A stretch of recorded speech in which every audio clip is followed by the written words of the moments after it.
Well, I want to start by thanking you for coming here today with the rain. It's good to see you. It's a real pleasure to be here. I want to thank the Planetarium, but also ICTS for organizing this and then for the invitation, and Abhishek for the nice introduction. The talk today is what I want to do is to give you a flavor of what you would call network science or graph theory in mathematics and the many applications of graph theory and how mathematicians and physicists but also engineers come together to study many aspects of graph theory. So I'm not working myself on this subject, but I really have a keen interest for it, so I've always kept track of what's going on and read about this, and then I'll just give you a short introduction to this. Some applications also in India, and then some applications in sports, and one thing that I've done myself about football. Okay. So I want to start with an example of graph that you know, the internet. So the internet is just a bunch of connected computers connected to servers. So you have your own, say, computers here, different places, they're connected to servers, and the servers themselves are connected to servers. And so you have to imagine that the internet is really just that I think you know this, but this is a graph. This is a bunch of things that are connected together. And this would be a kind of representation, say, of different places connected with the computers.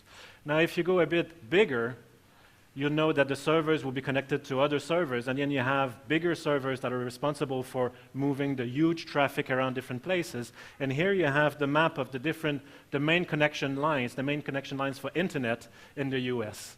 And then you see quite expectedly, like some places are more dense because you have more people and more usage of the internet. So you have California and essentially the East Coast. And here you see it's a bit small here, but you see the capacity of the different lines. So this is a huge network. It's a complex network, but it's a meta-network. It's a network onto a sub-network. For each of the nodes there, of course, you'll have other servers and computers connected there. So you have to imagine that this is pretty big. You can go even higher than this. Now you can say, okay, how are the different countries connected to one another? And this is basically the map for this. So these are the fiber optics connecting different countries. And mostly you'll see that the fiber optics actually are in the ocean, because this is the easiest way to lay down cables and the connections. And then I work here around Cape Town, and our connection to the world is actually via Europe. There's a very long fiber optics just following the whole of Africa, going to Cape Town and connecting the rest of South Africa. And they're being laid down now a new cable, because we have a new astrophysics project, maybe you know it, the Square Kilometer Array, SKA, which is a bunch of radio dishes that will gather lots of information. And then for that, they will gather so much information, they need to transport that information to the US or to Europe. Just for that project, they're laying down the new fiber optics, which eventually also will just expand the bandwidth of the whole of South Africa. But you see this, and this is India, and then you're connected in many different ways to Southeast Asia, and then also on this side to Middle East. So this is also a network. It's again a network on the networks now. Okay, so you see the complexity. The biggest network on the planet is the internet, and I'll come back to this. And in fact, you can sort of map the internet. These are geographical maps. I'm putting the nodes where they actually reside on land and space, and then I put the connections. Of course, if I look at this one here, the cables are not like this, right? You realize that we're not passing a cable through Canada in order to connect Vancouver by going all the way up north. This is just a representation on paper, okay? So you see there's some kind of abstractness in the way that we can draw a network, and then we'll come back to this. But if you go to the internet, this is a very abstract graph that I can put on the internet, which is a connection of all the IP addresses. So your computer has a kind of phone number that we call the IP number. And then all the IP numbers, actually, we have a map via servers of which IP number is connected to which.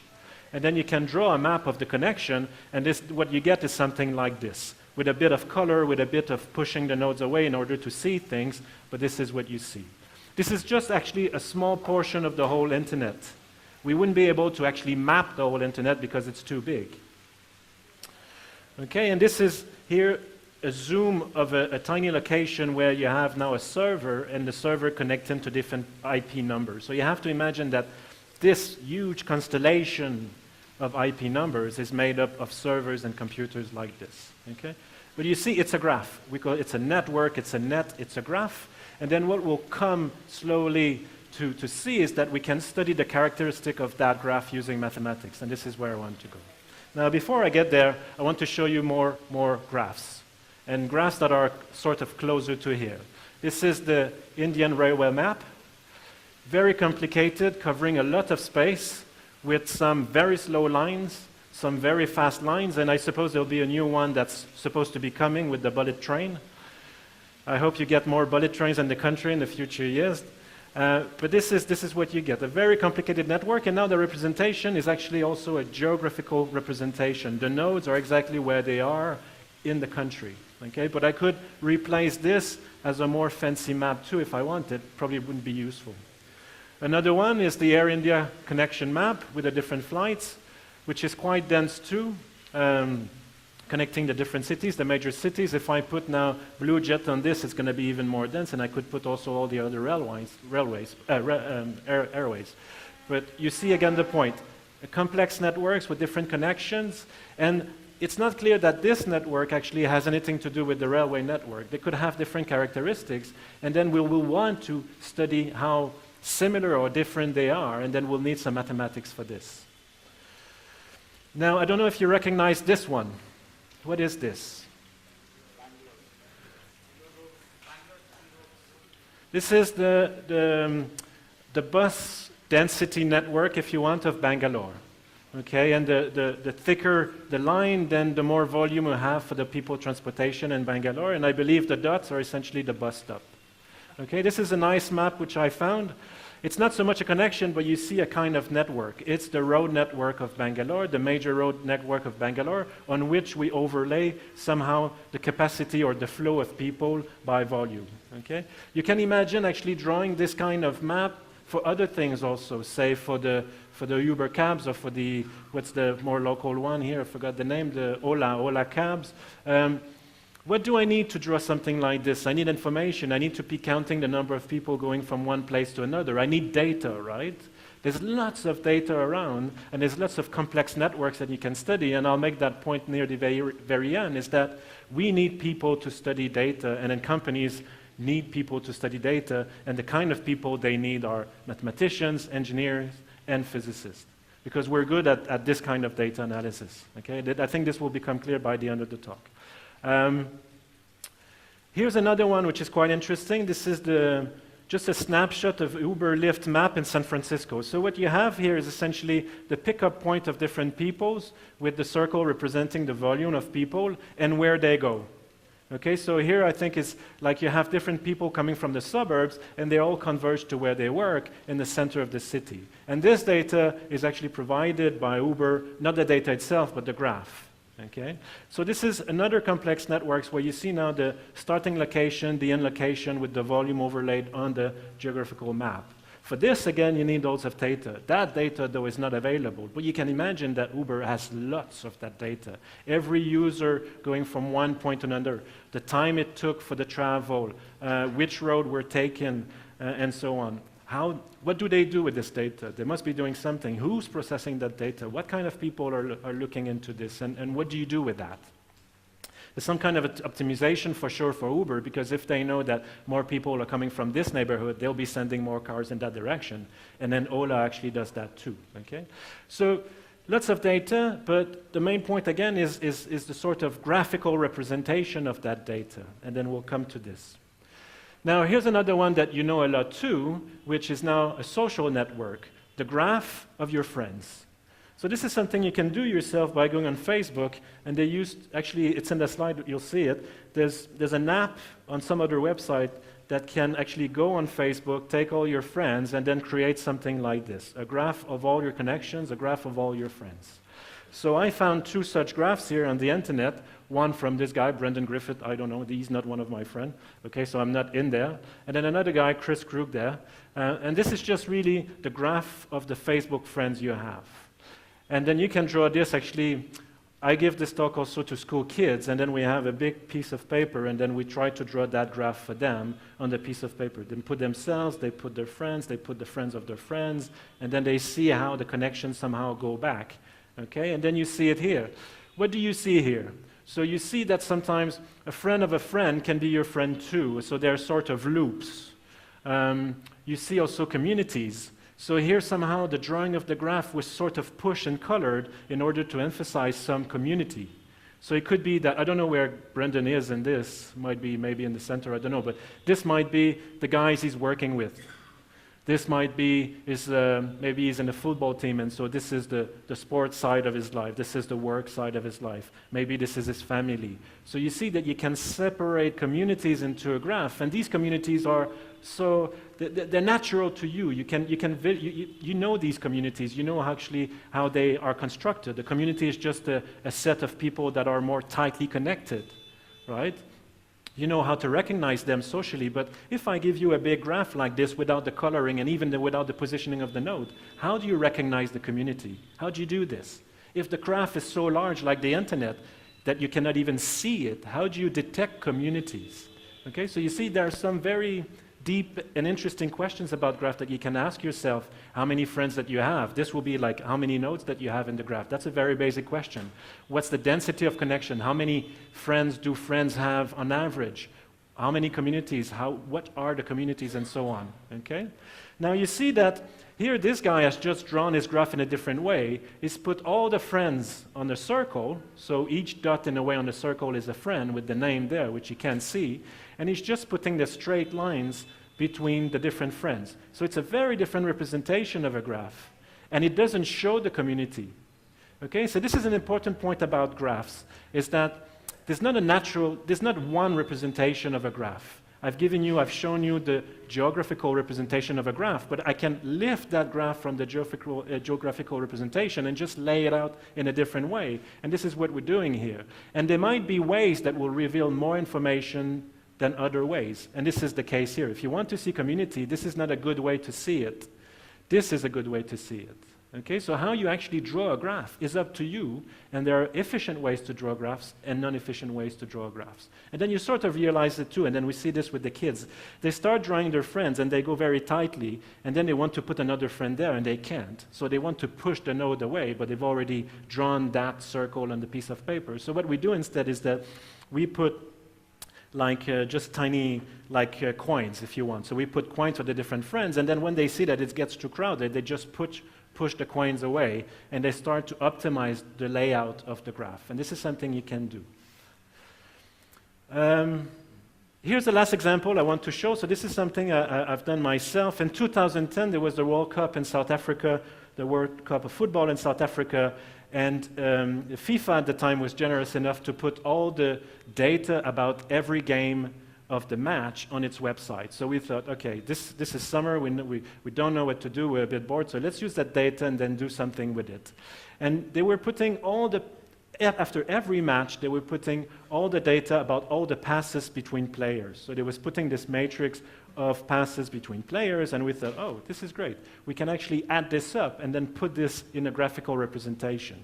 So we did these football graphs. So for every team up to the final, we actually put the players there, and then we put the different passes as an arrow. So here, player 6 is passing a lot to player 7, and then so on. So all of these arrows are representing actual passes between the players, and then we're just thickening the arrow according to the number of passes. Okay, so you get a very good graphical representation of a team, and here I'm putting the Netherlands, and this is Spain, the winner of the tournament in 2010. And then you see like an obvious difference in the way that the team is playing. If you know Spain, you understand why you have these thick arrows, because they just pass and pass and pass and pass all the time. In fact, we had to scale down the scaling of the arrows that we use for the other teams because they were passing too much. Okay, if we had put the arrows according to the other teams, the whole graph would be blobbed up by arrows. So we had to fix this, but Spain was just amazing, and then many people would say actually that this is why they won, because they had a very specific style of covering all the field. Whereas if you go here, you see that there are some active players, so here the backfield, this line here, but the guy at the top is not doing much or receiving much, so you can sort of understand how the game plays for that team. And you can also understand the weaknesses. So here you can understand who's a central player, who's an important player, which player should we change, which player should we exchange, okay? Who's not doing anything there? And then what is a central player? This is another question that's quite interesting from the graphical point of view. How do you define a central player? You'd say, for a Facebook friend, a central friend is someone who has many friends. Is that the case? Okay, we'll come back to this. There's some natural questions that you ask yourself constantly about social networks that are not so obvious, in fact, mathematically not so obvious, that you can apply also to other types of graphs. And now comes the need to sort of define what you mean by centrality or an important player in mathematical terms. Okay, and I want to get to that point. Okay, so you can find more of these graphs at this website. We don't have India, unfortunately, but don't worry, we don't have Canada. I'm from Canada, and then we have other strains, okay? It's good. But you can imagine, take your favorite sport, it might be cricket. You can do also data analysis on cricket. You go to the match, you start compiling data, you have different throws and different battings and different directions for the ball, and then possibly, maybe you can construct a graph in some way and then get information about the game or your own team, okay? So I think you can see how you can go with this just by getting data and representing that data in a static way. So what I want to do now is to go a bit into the mathematics. How do we study graphs? I want to introduce the language that we use to study graphs, but also a few mathematical concepts, very basic concepts that we use to study graphs. And then with this, I think you can do a lot for yourself. Oh, just before I finish. So if you know the Spanish teams, these are the most two important players, Alonso and Javi. Okay? And then you can see this there. Okay, so a bit of graph theory. What is a graph? A graph is just a bunch of nodes that we also call vertex, in plural vertices, and a bunch of links or edges, okay? Oh, here I don't have the... So we have the links. So this is a graph. You have a bunch of components which can represent anything, okay? So we're doing a really high-level abstraction of what now is a Facebook graph or a football graph. We have a node and then a link, which is a connection. And here I'm having 5 nodes, which I can number, and then I can start actually now studying that graph in a very simple way. So I can say, okay, is there another way to represent that graph? I can put that graph now graphically like this. I can draw it on paper with the nodes and the connection. And again, I can rearrange the nodes, right? There's not one representation of the graph. I could put all the graph in a line and just do the links as arc circles, and it will be the same graph, right? So if I've just moved the graph with the same edges, it's the same graph. Now, mathematically, there's another way to represent this, which we call the agency C matrix. What we do is that we list all the nodes here and all the nodes here, and then we put a 1 if 2 nodes are connected. So 1 and 2 are connected, so 1 and 2 is connected, but 2 and 1 is also connected. Okay, so if 1 and 2 is connected, then 2 is also connected to 1. So the matrix will contain these ones, but in a symmetric way. So we get a table of zeros and ones that completely describe the graph. If you give me only that matrix, I can reproduce the graph, right? And it's symmetric because, again, there's no direction in the connection. It's like, if you're my friend, well, so if you are my friend, I'm also your friend. So it's a two-directional relationship. It's not always like this, and I'll show you other graphs where actually you have a direction and a relationship. But in this case, you have this matrix, this table, and it's just a different representation of the graph. It's a valid mathematical representation. It's one-to-one related, we say, to the graph itself.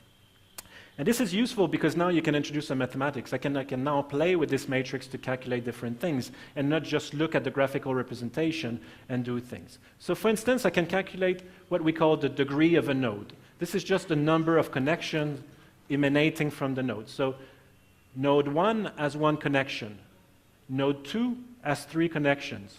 Node 4, 2, 2, 2. Okay, so I can define this degree for each node. I can put this as a list, and this is what we call the degree sequence.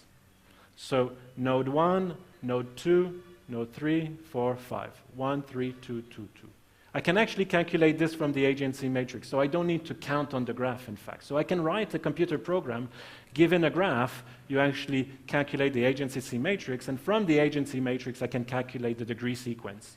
Okay? And this is very useful. I can also calculate the degree distribution. So the degree distribution is more important. It's the number of nodes having a given degree. Okay, so here I've noted there are 3 nodes having degree 2. So there are 3 nodes having degree 2. There's only one node having degree 1, and there's only one node having degree 3. So this is, for each degree that you have in your graph, you're going to count how many nodes will have that degree. And this is a very important quantity. Okay, this is a distribution. This is what we call also a histogram. For every graph, I can calculate this, and again, I can write a computer program to do this, give me an agency matrix, I can calculate this, and this will give you a snapshot of the connectivity of your graph. This is very useful. Okay? Now, if you give me that degree distribution, it actually doesn't define a graph uniquely. There might be many graphs having a given degree distribution, like there could be many graphs having a degree sequence here. Okay? So these are not one-to-one related with the graph, but they're a really important signature, if you want, of the way a graph is connected. And this will be, for us now, the most important property. So what I'm doing now on the next is that I'm showing you two different graphs. Okay? So I'm putting some complex graph here. Actually, I've generated myself on my computer. They don't represent anything in nature or socially. But what's important is that if I look at the graphs themselves, it's quite hard to distinguish this graph and that graph. They look a sort of the same, except maybe for the laying out of the different nodes. But you know, if I only look at the graph, with human eye, you don't quite see much. Where you're going to see a lot now is that if I calculate the degree distribution, you see that they are very, very different. Okay, so here I took this graph and I calculated the degree distribution. So again, for each of the degree here, I'm counting how many nodes they are, and then here, in fact, I normalize by the total number of nodes, so I get a sort of probability distribution, okay, but it's a distribution. What you see here is that most of the nodes have degree 10. There are very few nodes having degree 20 and very few nodes having degree 1, okay? But it follows a kind of curve, which is that distribution, okay? For this graph, it's very different, you see? For this graph, I have many nodes with degree 2 and not so many nodes with degree 20 and plus, but now it follows a straight line, and the graph is on a log-log plot, okay? So for those who know a log-log plot, it means that my distribution follows a power law. Okay? But the main point, again, is that you see the way the connections are included in the graphs is very different. Here I have many nodes with low degree. There are not so many nodes with a higher degree, but it follows a straight lines. Here I don't have many nodes with a low degree. Most of the nodes will have degree 10. Okay? And it's not something I could see just staring at the graph. I need to do some mathematics in order to get the distribution and really get, in a way, the signature and the pattern of the graph.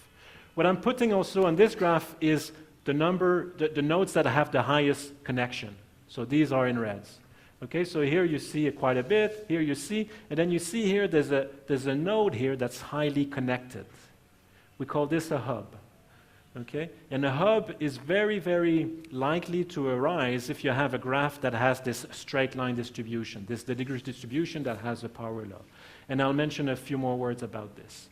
Okay? Bottom line again is that now you can imagine you can take a graph like Facebook or your own Facebook graph and then calculate the degree distribution to get a sort of signature of your own graph. You'll see, well, I have many friends actually who have something like 10 friends or more. Okay? Not so many with one friend, not so many with 100 friends. You'll get a signature. It might fall a bit more like this or it might fall a bit more like that. Okay, but it's a calculation you can do. In fact, you can do this on the internet, again, by downloading your own Facebook graph and then start doing some calculation. Okay, so based on that degree distribution, mathematicians have come up with a sort of classification of graphs. And there are essentially three types of graphs. You have random graphs, you have the small world graphs, and the scale-free graphs. And what distinguishes these graphs is the degree distribution. They have very different degree distribution. And already, in fact, you see this is more like a random graph, and this is a scale-free graph. This is the signature of a scale-free graph, is that degree distribution. Okay? And what's amazing is that this classification, if you take this classification as a meaning in applications, okay, most small world graphs will actually come up in social networks. So most social graphs like Facebook have a small world nature. But what's amazing is that if you look at the electricity grid of many different countries, it's also laid out in a small world way. Okay? And we'll try to understand why this is. The gene network apparently is also laid out in a small world way.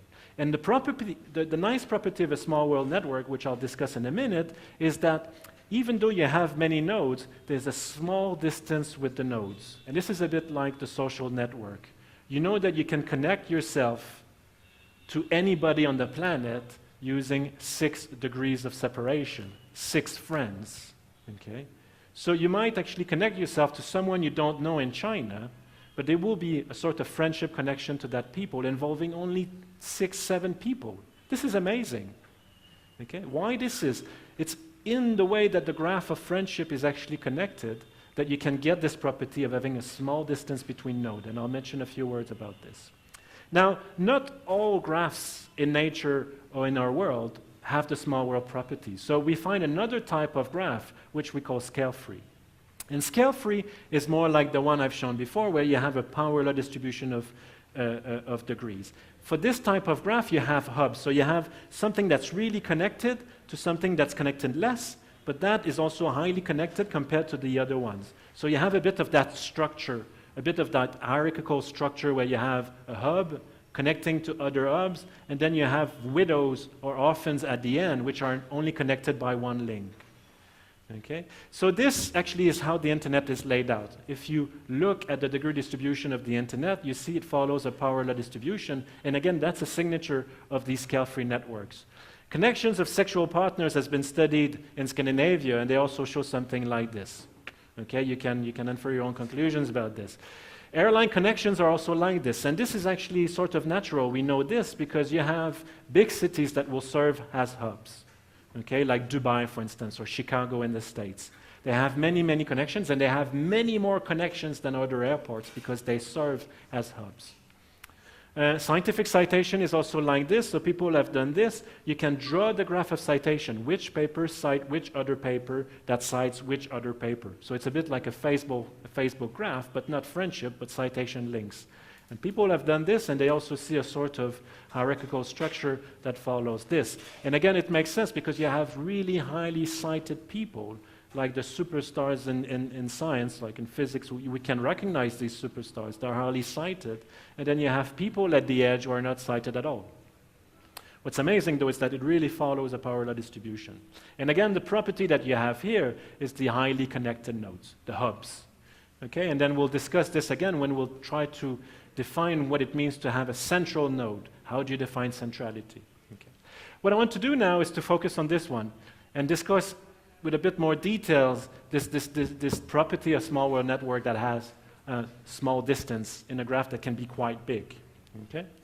So this is the small world network. So how do you actually build a small world network? So the easiest recipe is that you take a regular graph, so you take yourself a bunch of nodes, and then you connect, say, the first neighbors of that graph. So here, I'm connecting the first neighbor, but also the second neighbor. So this is a totally regular graph, okay? It doesn't represent anything for now. What you do now for a small world network is that you go over each link, and then you say, I'm going to rewire that link at random over the graph with a certain probability. So you just say, okay, let's take a coin, and I'm just flipping the coin. If it lands tail, I'm going to rewire that link. Then I go to the next link, I do the same. If it lands tail, I'm going to rewire that link anywhere on the graph at random, and I just continue for all the links. If you do this, then you're going to end up with a graph like this. Some of the links will be rewired at random, and some of the links will stay there. If I rewire all of them always, so if I choose the probability to be 1 for rewiring the graph, then I'm going to rewire everything at random, and I'll get something like this. So you see that I have this parameter, which is the rewiring probability, which I can use now to go from a totally regular graph where I'm not rewiring anything to a completely rewired graph if I use p equals 1. Okay? And that parameter is really the parameter defining the small world networks. So when you're doing this, you're actually creating bridges because you'll be connecting. If you think that this is a friendship network, all you do is that you know your neighbor and then your second neighbor. Well, socially, it doesn't work like this. So this graph now is a more faithful representation because it introduces bridges to people far away who are not your first neighbor or your second neighbor. Okay? So, and these bridges will just lower the distance between you and other people. Because now if I calculate the distance between this guy and this guy, I would say it's 1, 2, 3. It's the number of links I have to go through in order to reach that person. But now if I look, I can go from here, I can jump here, and then go a bit like here, and here. So the distance is just decreased because now you've introduced these bridges in the network. And this is the small world property. And then you can go into more details into this and calculating the actual distance between the nodes, so the average distance between the node. And what you'll see is that if you only change p a bit, so if you only start rewiring at random a bit, you will lower the distance drastically. So this is the mean distance between nodes normalized by the distance if you don't rewire things. And the distance actually goes down as you start rewiring, so as p goes to 1. There's another property which is the clustering property. So for a regular network, it's highly clustered. Everything is connected and sort of tight and sort of filled. But here it's not clustered at all. There's no cluster. It's just linked at random, and what you see is that the clustering also goes down. And these are the main two properties of the small world network. So these guys, Watts and Strogatz, actually came up with that very simple model of how to get a network that has small distance and high clustering. And this is the easiest way you can do it. You start with a regular graph and you start rewiring at random. This is a very simple mathematical model, actually, to build up this kind of graphs. And the reason why you would come up with a model like this is because you see these properties in many graphs, again, of high clustering and the low distance. And the main example, again, is the social network. What we see as connections between humans and friendship is that low distance. And again, that's this phenomenon of the 6 degrees of separation. Okay, and a high clustering. We see high clustering because if you think about this, then we live in cities and then we're highly clustered around first our own families, but also in a city. If you start connecting yourself to everyone in Bangalore, you'll see that you can connect yourself with 4 degrees of separation in a city, not 6. Okay, so you're very close in terms of separation in a city, even with people that you don't know anything about, right? You only know your family, you say, this is the people I know, but you can be connected just by links of people who know people who know people to everyone in this city with 4 degrees of separation. This is amazing. So this idea of 6 degrees of separation actually came about in a sort of folklore with this game of the Kevin Bacon game. And you might have heard about this. So people started to realize that every actor in Hollywood is connected to Kevin Bacon because everybody has made a movie with Kevin Bacon. So it seems that Kevin Bacon is the center of the Hollywood universe. Okay? Now, of course, it isn't the case because when you realize what the small world network is, you realize that if you take any other actor, it's the same too. But funnily, it started with Kevin Bacon. So people started compiling actually who did movies with Kevin Bacon and who did movies with people who did movies with Kevin Bacon. And this is the idea of the 6 degrees of separation. Okay, and became really popular in the 90s, and it was all over the newspapers, and he got a lot of publicity out of this. So Julia Roberts has Kevin Bacon #1 because she did a movie with Kevin Bacon, Flatliners. I think it's the first one that she did. Then you have Tom Cruise also playing with Kevin Bacon, so both of them have Kevin Bacon #1. It's like the Ardash number, but for Hollywood. Okay? I think it's A Few Good Men for Tom Cruise and Kevin Bacon. And then you think, okay, you can do the game actually for other actors, and some of them have Kevin Bacon #2, some of them have Kevin Bacon #3. I have a Kevin Bacon number infinity because I'm not an Hollywood actor, I haven't played in movies, or maybe I can find a connection actually to Kevin Bacon, but so far I haven't found one. So if you're not connected to Kevin Bacon at all, then you have Kevin Bacon number infinity. Okay. Now you ask yourself, in India, there must be someone who did a movie with Kevin Bacon, no? So I say, what about this guy? Okay. You go to this website, Oracle of Bacon, you type any name and they will give you the number, the Kevin Bacon number of that actor. So you think, is he #1? Is he Kevin Bacon #1, #2 maybe, #3? You see, it's quite far because, okay, this is another sort of movie sector, Bollywood and all this, and doesn't seem so connected to Hollywood, although there's more and more links now and mixes. But he's got Kevin Bacon #2. He did a movie with someone, I don't know, I couldn't find actually a picture of this actor, Michael Patrick Breen, and he did a movie with Kevin Bacon. So Shah Rukh Khan as Kevin Bacon #2. Okay? So this is an interesting game. Again, you see that you can connect yourself with very few connections. So there's a low distance between actors and other actors. And again, you can play the game with Kevin Bacon, but you can play the game also with Julia Roberts. There's no center. The funny thing about the Small World Network is that there are no centers of that. Everybody is a center, and everybody has the same property. It's not like you're not connected to Bangalore because there's someone who's highly connected, like the mayor knows everyone. It's not like this. It's you know a few people who know a few people not in your immediate neighborhood, and this is how you get connections to other people that you don't know. And that makes it such that there are no centers in that network and that social network. And that's the property of the Small World Network. What's amazing is that the sort of stable number for the distance is about 6. So even on the planet, you connect yourself via 6 people to anybody. Okay? And if you think about this, then it's because of these bridges. How do you connect yourself to China? How do you connect yourself to Canada? It's because you know maybe someone or a friend of yours knows someone who's a foreigner, and this is the bridge. These people are really, really important. Okay? Okay, so you can go on like this, you can play this game now, and then you can ask yourself, indeed, like, okay, so we have no centers as such, but there are people who are more central than others, they're more important than others, and I've hinted at that notion of centrality also for the football graph, because I said some players are more important than others, they are more central than others. Also in your social network and your Facebook network, or even in your social network like family, you know that there are some people who are more central. Okay, maybe your uncle actually knows a lot more people. But is he more central? Is centrality the same as the degree? So remember, the number of connections you have is the degree. It's your degree. I don't know how many friends I have, okay? I don't have so many. On Facebook, it's pretty pathetic, actually, the number of friends I have. I'm not a big supporter of Facebook in that sense, but am I central because I have a high degree? Is it actually related? So here I want to discuss this idea a bit. So here I've put a graph, and then from this graph, tell me which one you think is the most central. The node which is most central. Is it this one? No. This one is the most connected, you see? This is the most connected. Is it this one here, the most central? No. Is it this one? Why?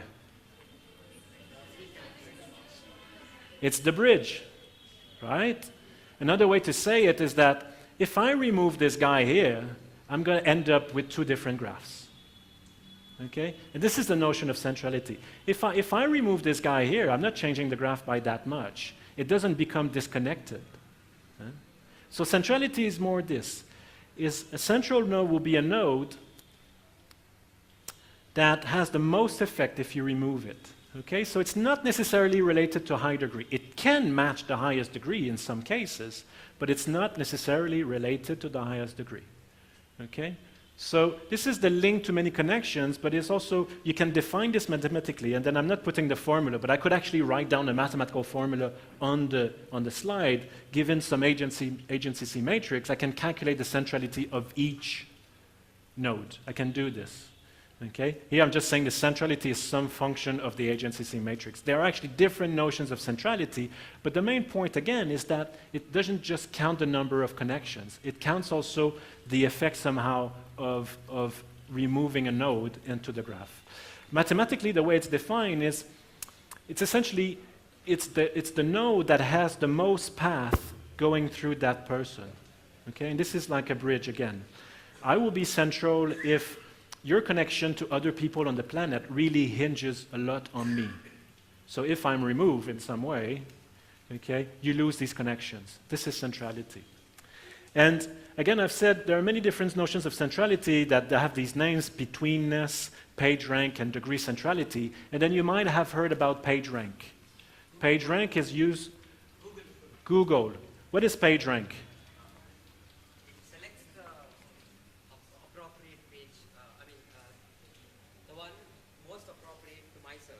Okay, so you search something.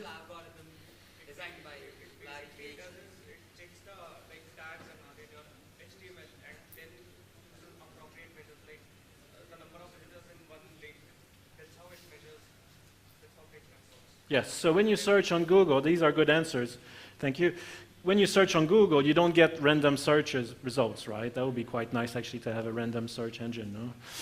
You get something that's relevant to you, but there's a ranking. How do they come up with that ranking? Do they put the first page that has the most number of HTML links to that page? No.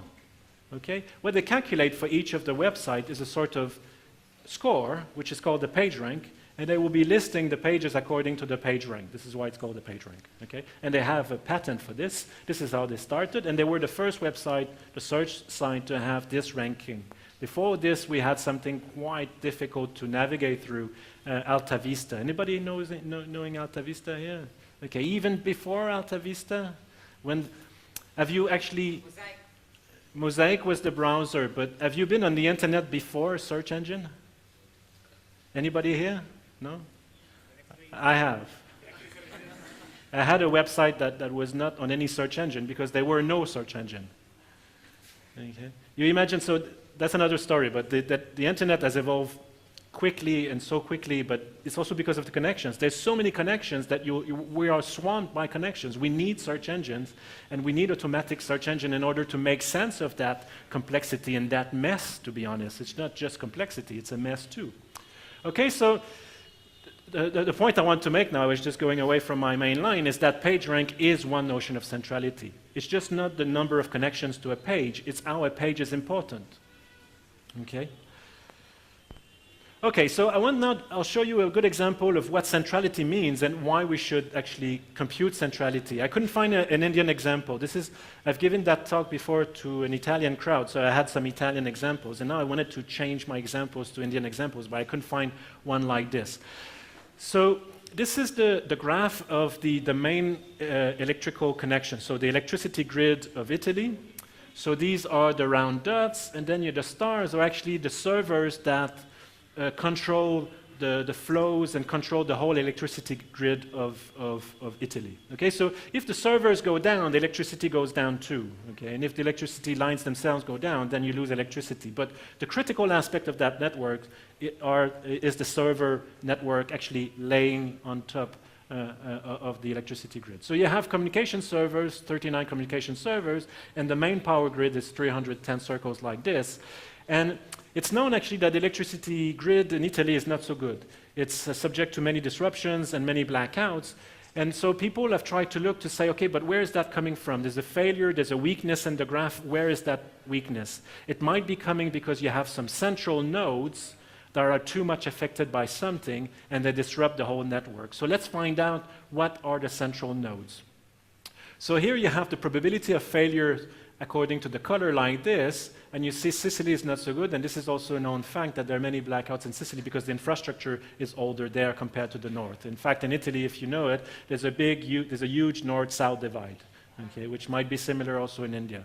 So what they've done is that indeed they've seen that you have some very central servers that are affected too many times, and you have too high a probability to have disruptions on these central servers. So what they've done is, let's suppose we rewire these servers in some way, and so we move that centrality. It's like you have too few servers that are too central. That's not good for the network. So what they do is that they will spread now the connection, and they recalculate the probability of failure, and then you see it's much better. Here you have a sort of pattern which shows that you're going to have too many failures in the south, and here you see just by rewiring just a few servers, then you get this picture where you'll have far fewer blackouts in the country. Now you can imagine this applies everywhere. People have done this kind of study also in the States, in Canada. I'm not so sure about India, but if it hasn't been done, it has to be done. Because you might be able to spot just obvious weaknesses in the network, and just by changing a few things, you can improve things by quite a lot. Okay? And without changing the actual transmission line, right? This is the outcome of this. And then you do this by calculating a special quantity, a very simple quantity, which is centrality. And that shows a lot about the network. So this is the reference now if you want some more details. And if you can get hold of the Indian electricity network with this kind of information, you can do this again. Okay? Maybe you can partner yourself with the electricity board. I'm showing another example now about now this is here a street map. So this is a bit more related to social. So I have a network of the roads. Can you recognize that city? It's also an Italian city. I couldn't find also data like this for India. Anyone here recognizing? I had the whole crowd with the Italian guys now just shouting. They knew it, they could recognize where it's Bologna. Okay? Bologna is a one-sided city because you have mountains on one side, so it's not so much population here and a lot of population there. So here you have the street networks of Bologna, and here on the color is actually the density of traffic on the streets, okay, with red being the highest one. On this side, it's not the traffic. Here it's the economic activity of the city on the street. Okay? So you have a sort of, here actually the importance, so this is not just the flow, this is the centrality of the streets, meaning a street will have high centrality if it's really used a lot to go to other streets, okay? In the same way that if I remove a node, then I'm distracting the node. So here, a very central street will be a street that if I close that street, chaos will just ensue. And then you can imagine such streets here in Bangalore. And you want to keep these streets open, okay? So here the study was about, okay, they've done this centrality study for Bologna, and then they can pinpoint which streets are critical, which ones are central. And this is good now for urban planning and so on. What they've done now is to also do a kind of economic activity centrality. So here now they look at which part of the city has many people and many shops and lots of activity, and they correlate this now with the centrality coming from the traffic.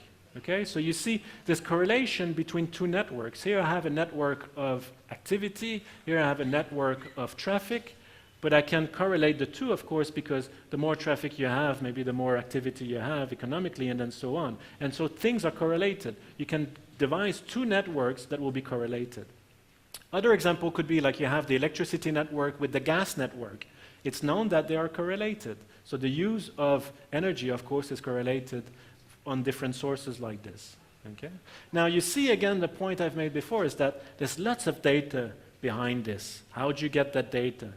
How do you process that data? How do you represent that data? Here there's a choice, geographical choice in representing the data, but also in the color and also the quantities that you want to study, here being centrality. Okay? So you see that there's a lot to study. If you have any inclination, if you like data, this is a minefield. Okay, this is a gold field. It's not a minefield. You're not going to explode. You're going to be... Okay, and I'll finish with this one. Now, I was trying to look data for India. There's lots of data, I'm sure. I just used like 1 hour on Google to find something, and this is what I found. But I'm sure you can, if you just go on and search for a bit longer, you're going to find more data. This is a map of the density of the pickups by Ola cabs in Bangalore at different hours. 3, 8, 18, 20. So I'm amazed by this one at 3 o'clock in the morning. Come on, guys. Okay. Maybe people start going to work at 3 o'clock? It seems so. No, it's so jammed that you have to start at 3 o'clock going to work. At 11, I guess this is more like the going out phase, no? You're going to restaurants and... Okay, so, but you see this is not a graph now. This is just data overlaid over the map of Bangalore. But you can imagine putting this in a graphical way, where people are being picked up, where do they go, the density, the flows, the centrality, central places, the connectedness of the city, and then so on. Whether streets are critical, central. If you have all that data, maybe you can go to the city mayor and then say, look, this is not good, okay? This street never works and it just blocks the whole city. We need to just revamp the whole street system.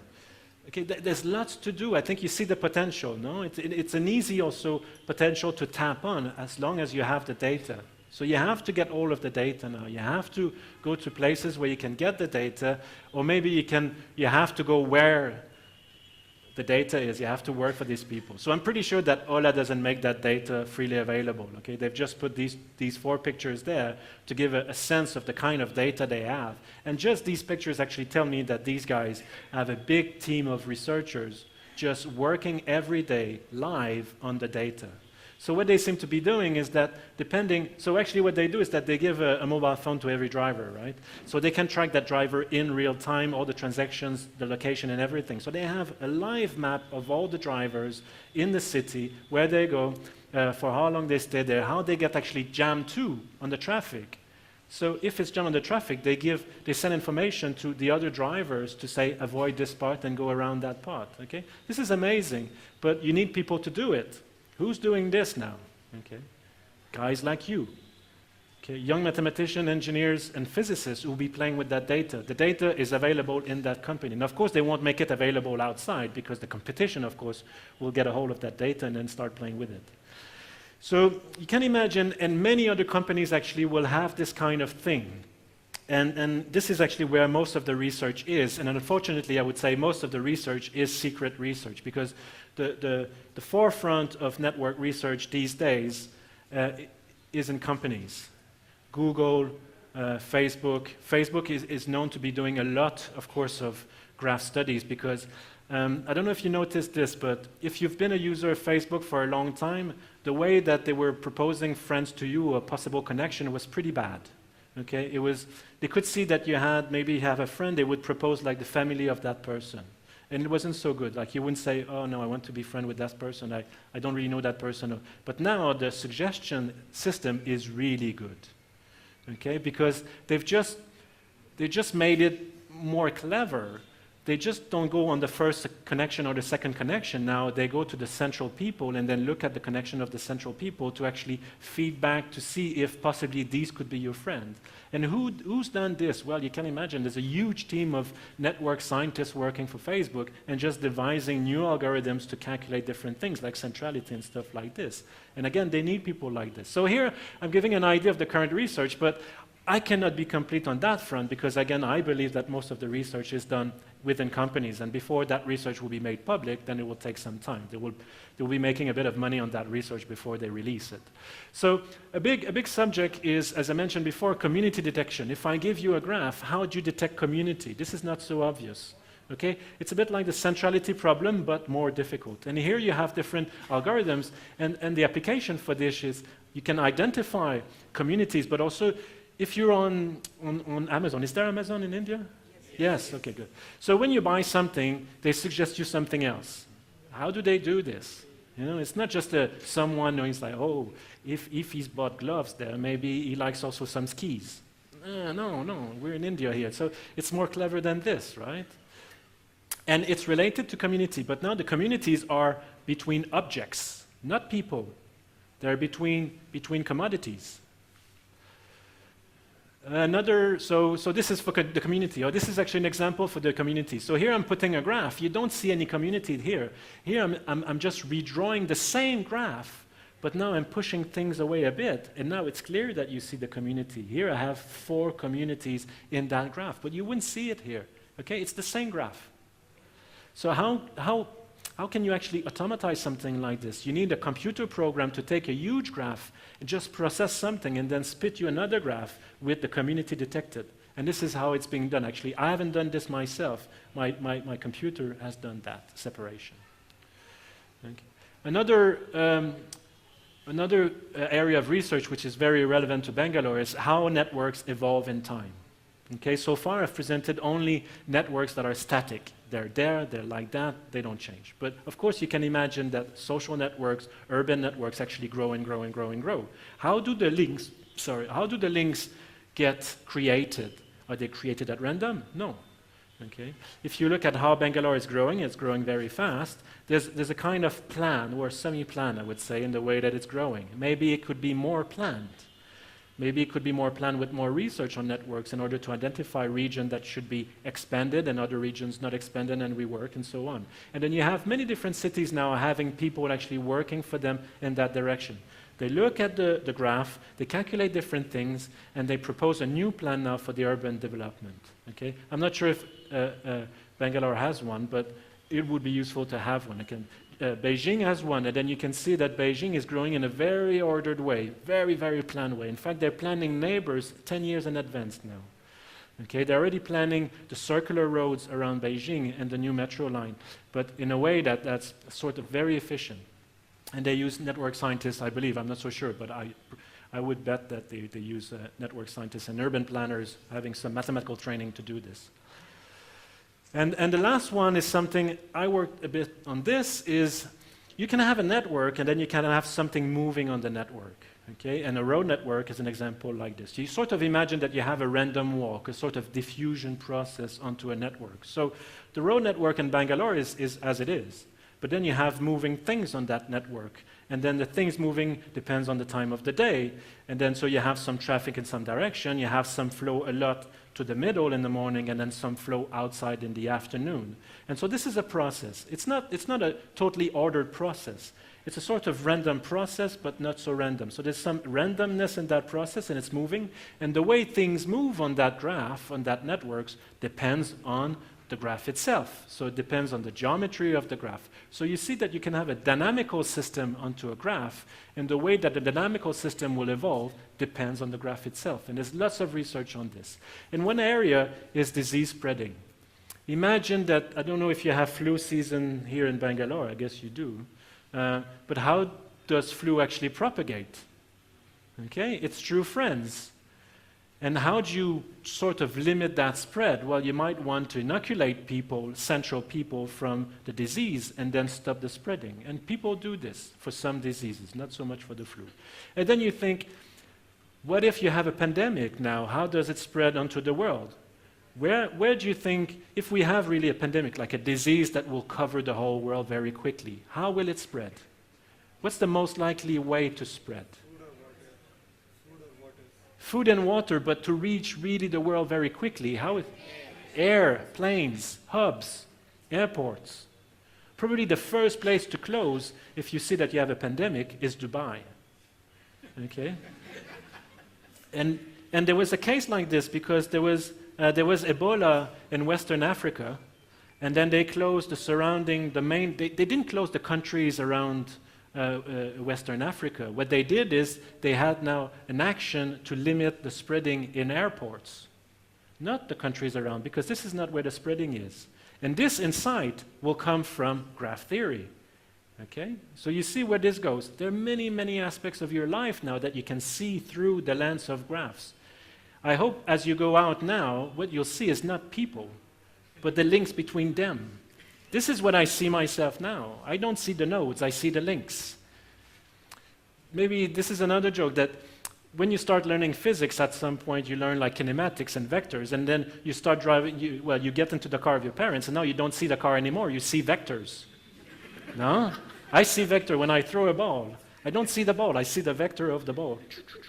But now, with this talk, what you should see is all the connections. You should see like fluorescent yellow connection between all people, or maybe the colors changing depending on the strength of the connection between people. But you see this, and even between the cars and everybody. These are the fundamental connections of the graphs. And they are everywhere, not just between people, but on the roads, on whatever. Okay, and I think I'll finish with something. I couldn't find an example about India. I hope this kind of example will come up with Indian data. But this is the daily commute in London with buses and subway. Okay, so this is 1 day of public transit of 3.1 million Londoners using the Oyster card. Okay, so they can track actually the exact location of people, where you tap in to get the metro, the tube, and when you type out when you leave the tube. Okay, so they can, and then they have the same thing for the bus system, so they can track people in real time over 1 day. So it starts at 3 a.m. when you guys also start going to work, and it's going to stop also at 3 a.m. Okay, and I'll show the movie 3 times. You can see different things. I'll show the movie without explaining what it does, then I'll show it again by a bit of explanation, and then we'll just marvel at this beauty for a 3rd time. Okay, so I'm just going to start this. So the time is ticking at the bottom, okay? This is the network, and then you see the flows coming. 6 o'clock, 7.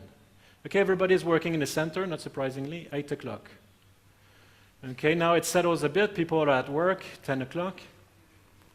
Okay, there's still some transit. It's mostly from the buses, actually. Well, you see the road network there, not so much the tube network. 1 p.m., they go for lunch. There are a bit of activities there. And then around 4 o'clock, you'll see people going back home. Okay, and then you see the outflow in waves. Okay? 7 o'clock. Some activities, 8 o'clock, because there's lots of nightlife in London. But then it all stops because English are a bit useless. At 11 o'clock, they go back to bed. Okay, and then very little activity. Also, the metro stops at midnight, so 3 o'clock. Okay, 4 o'clock actually. Okay, now, this is a network. I've put a flow on that network, so there's a dynamical process. There's a dynamical process on the network. Okay, can you imagine the amount of data you need to generate something like this? It's staggering, you know? It's staggering. Just to lay out the street stuff and the metro stuff, there's already lots of data. But now you've got all the people onto this, 3.1 million people moving. And I'm doing a movie of this. Now imagine doing the same. You want to do the same from Bangalore, no? How can you do that, though? You need to track people in real time, okay?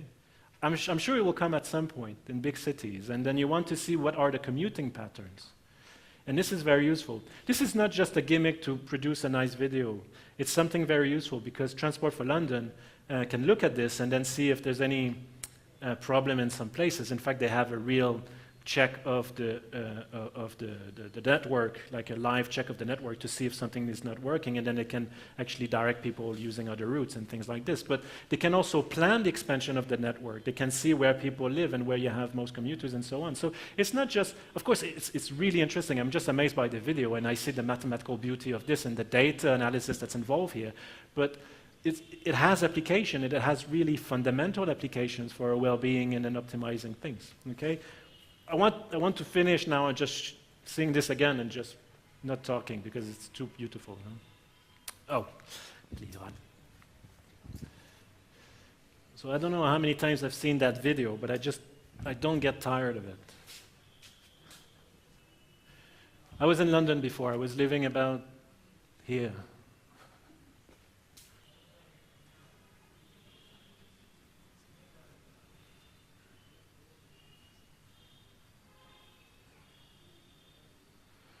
The streets in yellow are the commercial streets, so this is where the buses are mostly, like Oxford Street.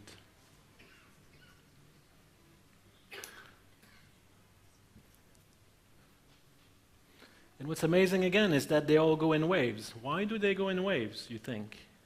Think about this. It's not the people going in waves, right?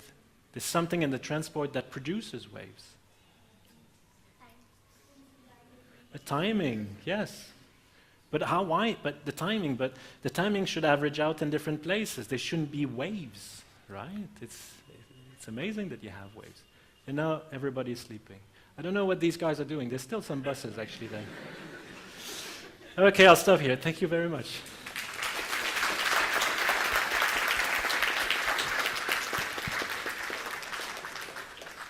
Thanks, Hugo.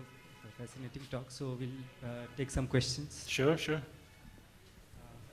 So usually Amit does this, so let's see. Okay. So look for hands. You must have questions now, so there was a hand there. I'm going to have questions for you if you.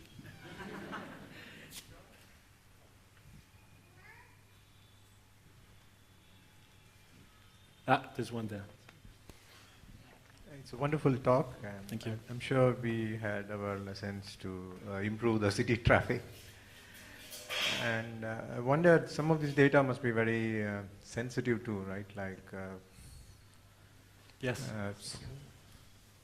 So how do you, as a network person and a network research person, manage to get? So it's not so easy. So I think for the London data, so Transport for London has all the information about who goes where.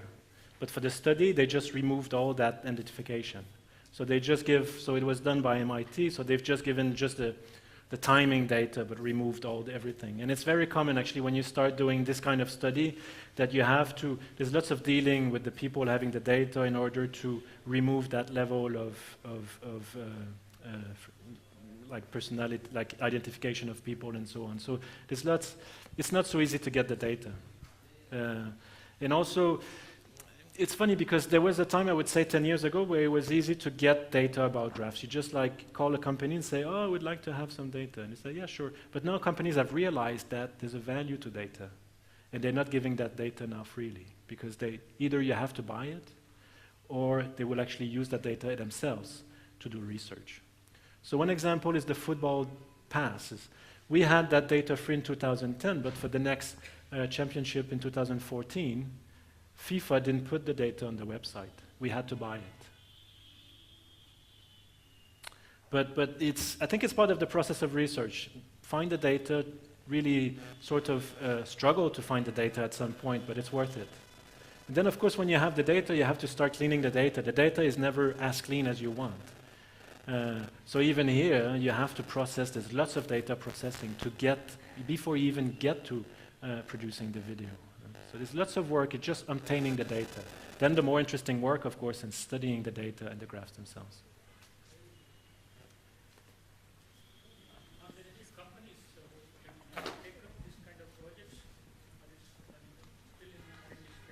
Yes, there are many companies now doing data analytics. In fact, the guy I was working on the football graphs now works for a company called Kickdex in London that does football analytics.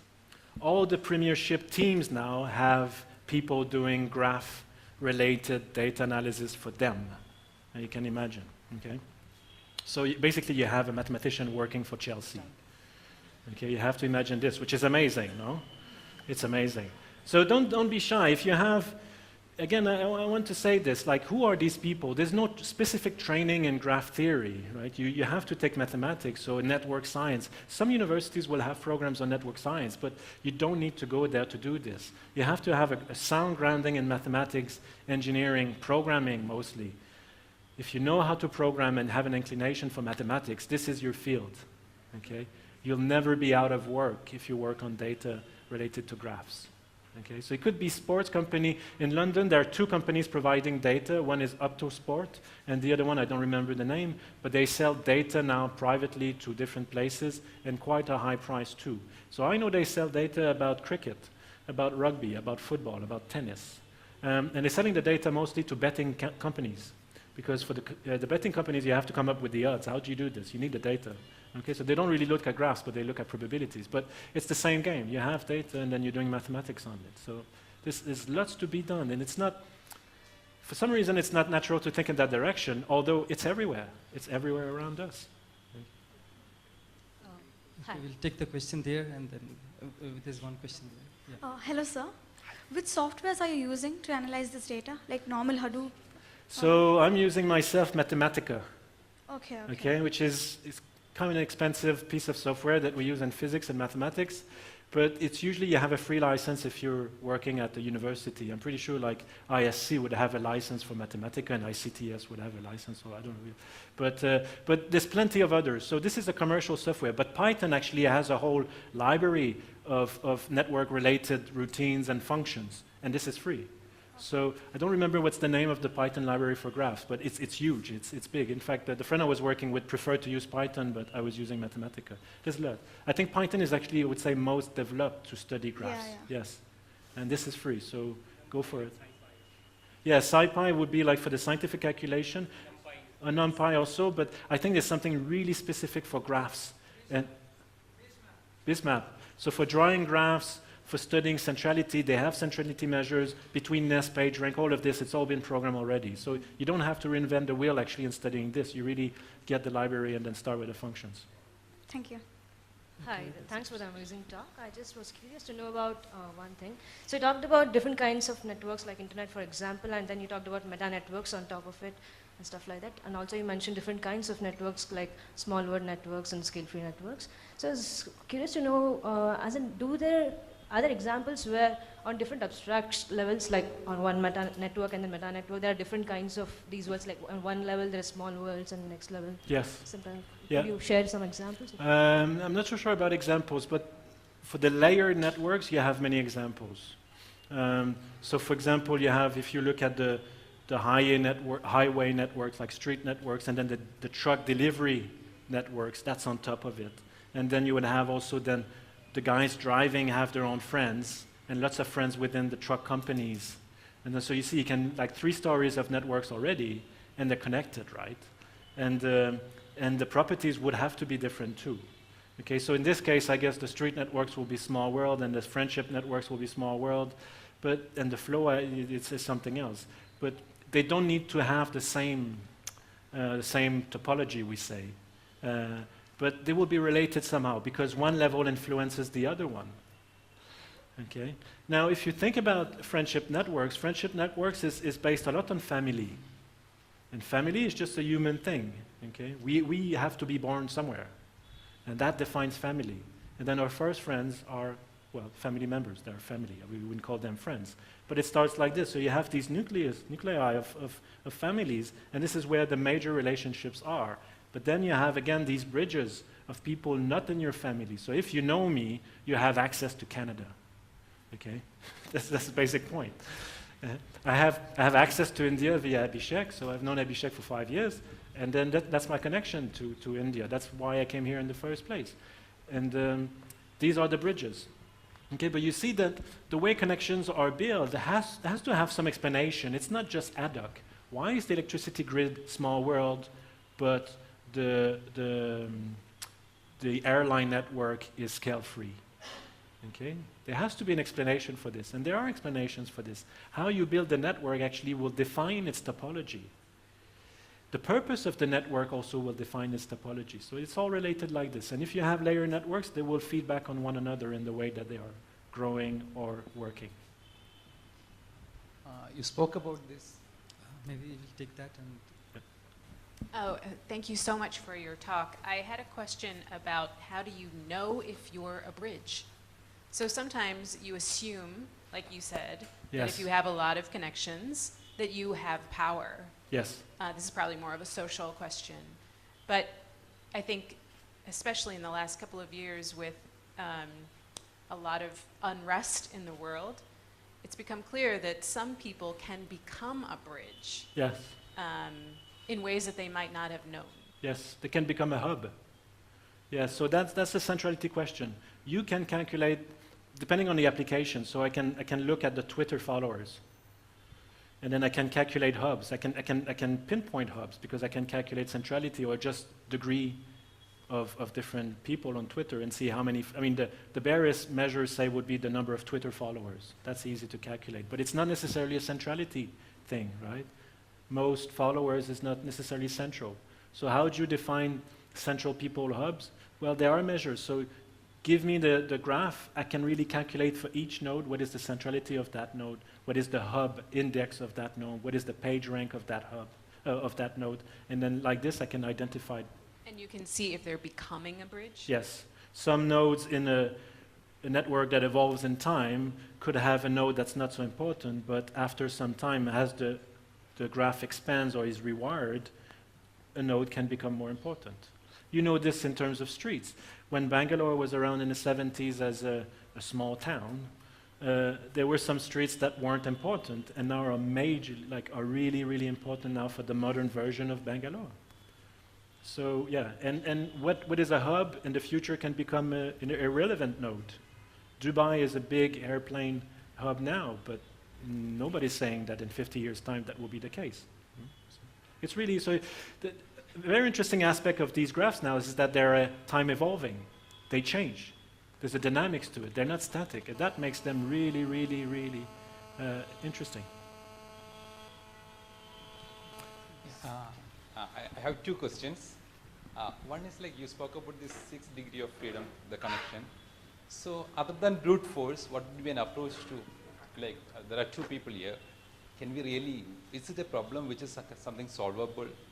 Other than brute force approach, do we have a proper math approach or heuristics? I mean, how are we going to How we calculate that separation, yes. Yeah. So the brute force approach was actually something that was done in the first place, is that I'm sending a letter somewhere to a guy, I don't know, so that was done in the US. Someone on the East Coast actually decided, I'm going to send a letter to Peter Tierson. I don't know this guy, okay? But I want to send him a letter, but what I'll do is that I'll send a letter to someone I know, and I'm going to ask that person to send a letter to some of his friends, thinking that you might reach this guy. And then the letter actually could be delivered in four deliveries. Okay, so that, in a way, that's the degree separation. No, so that's the brute force. If I want to understand what's the distance between me and you, Then I can go and say, okay, Abhishek, do you know this guy? No? Okay. So let's find someone, find someone that might know this guy, and then find someone that might know this guy, and then like this, we'll find the separation. Okay? That's brute force. That will take a long time. The easier way, but not quite the easier way, but would be for us actually together to draw our friendship connections. Then you give me the huge agency matrix for that network, and then I can feed that to the computer to calculate what's the mean distance between nodes, and this will be the mean separation. Okay? But for this, you need the data beforehand. Okay? So there are different ways to calculate things. I'm not sure if it's, I don't know if it's NPR. It's not so easy. Yeah. You can discuss. We can discuss after. Sir, thank you for the wonderful talk. Thank you. Recently, as you said, like the London Railways network, Indian government also planned that migration pattern was detected by using big data analytics through the railway passenger system. Now, if you're not aware, like this Aadhaar project, like which is unique identification being tagged for each person. That is there, like it's a MOMAD project which is being implemented by Government of India and also being linked to the telephones, like mobile phones. Yes. So now, with such a MOMAD project, what do you think are the prospects and implications as well as privacy concerns regarding this? For the applications of having the personal identification. Yeah, personal identification. And what are the prospects that this type of a big project will provide for government as well as for an individual? Yeah, you can imagine many applications, good and evil. Eh? If the government can track you in real time, yeah. I think for transport is the main application. I think especially for India. I think you can optimize a lot of the transport in India without necessarily changing the infrastructure now. See, the problem with infrastructure is that it takes a long time to build. You'll have a nice metro at some point. Maybe I won't be here to see it. It takes a long time, but you'll get there for sure. And you think about cities like London. London hasn't built the metro it has in 10 years. No. It has built it over more than 100 years. Okay? This is a continual investment. So London was a mess in the 18th century, 19th century. And then it started actually developing its own structure, and then the people, of course, change. And transport is a long thing to develop. But what we have now is that with all that data, there might be a way to optimize the situation we're in with the same infrastructure. So maybe you can relocate the cars and then relocate the bus in some ways to make it more efficient while you're building everything on the side, of course. So for the time being, there might be some ways to optimize. And this comes with the data, by analyzing the data. I'm not so sure, for instance, that the railway here in India, there's lots of data, but I'm not sure people are compiling so much data or even studying that data. There might be ways to use that data for some good use, okay? Maybe you want to do this. If they don't do this, just go knock at their door and say, hey, don't you have that data? If not, maybe you can be the guy, the person to get that data and do something with it and then do something for your own country. I have two questions. First is, which network has amused you the most? Which network has amused you the most? Has used the most, no. Amused. Amused the most. And second one, what challenges do you face in data analytics? Okay. So for me, this is like transportation networks for me are just amazing. No? Humans don't like to stand just in a quarter meter of volume. They want to move. They're on a constant move. Eh? And transportation is the biggest problem on the planet, I would say. I think you can feel it. And then what is the challenges for analytics? The challenge for analytics, I think, is to actually educate people to it. We have the tools, the mathematical tools to study things, and then we can do research. That's fine. We just need more people to do it. And then we need to actually get people to understand even the existence of that field, and then make them aware of this thing, and then see things in that direction. Okay, so this is, I really want to go again on that point, is that we don't see, although we know networks exist, we don't see them every day. This is what I want you to see from now on. But I want you also to think scientifically about networks, not just about physics and particle physics and gravitational waves. These are very interesting subjects.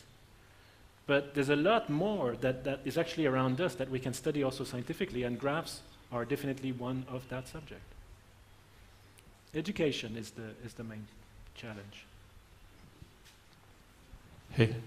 Hi. Since you mentioned physics and also in your graph, in your slide at the end, you said that would you like to say something about how maybe some ideas from physics might be playing, or which ideas would be playing an important role in the study of these networks? I would say one of maybe the best subject to enter the field is physics. Why is that? Because physics is very close to subject of networks. You have complexity, you have many particles. Now replace particles, like we're trained in studying many particles and properties of many particles and emergent phenomena like phase transitions and things like this. Statistical physics is concerned with complex phenomena involving many particles and interaction. Well, graphs are just of that type. And you have stochastic processes actually evolving on graphs, and it's a complex subject. It's complexity theory, it relates to this. And physicists just have this natural way of looking at things which is very adapted to studying graphs. So as you, and people actually in the field know this. Companies, they like physicists very much. Google, Facebook, but also even Amazon, they hire physicists. Why? Because a physicist is the person who knows a lot but can learn a lot very quickly and adapt very quickly, and the knowledge is really there. Mathematics, programming, but also ideas like phase transitions. These are actually related to this. Community somehow will be a sort of interaction. In fact, one good example is the way you draw graphs. How do you draw graphs? You want to spread out the links and the nodes in order to, but you want to optimize this. There's actually an algorithm for drawing graphs that's based on electrostatic interaction. It's like you're putting positive charge to all the nodes, and then the node itself will just adjust because of the repulsive interaction between the nodes. And that's it. You have a sort of efficient representation of a graph just based on physics. So there are many other connections like this, and physics is just a natural pathway to go into the field if you want to go into this. I'm not taking the other fields away. If you also study engineering and computer science, that's just as good, but physicists somehow are just very naturally oriented to this.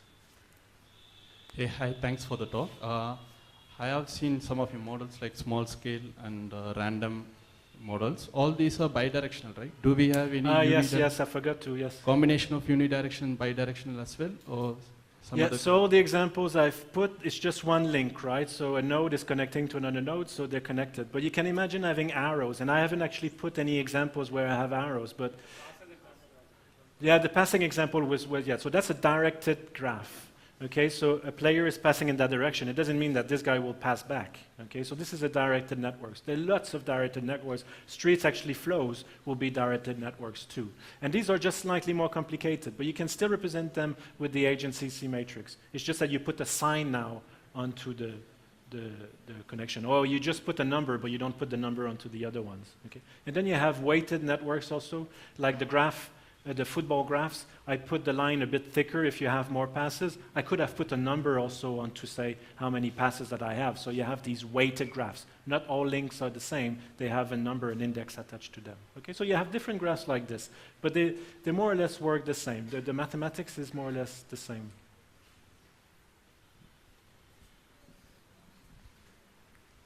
Thank you for the wonderful talk. Thank you. I had one question like, what are the uses of graphs? The uses of graphs. After my talk.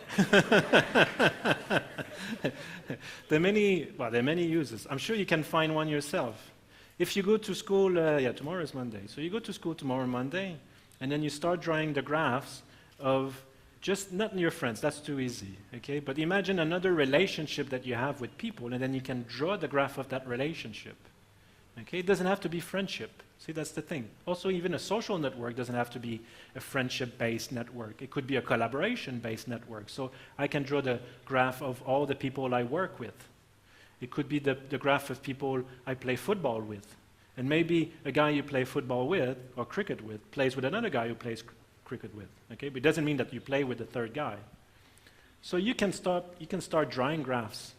For everything, really, I believe. There's no shortage of application.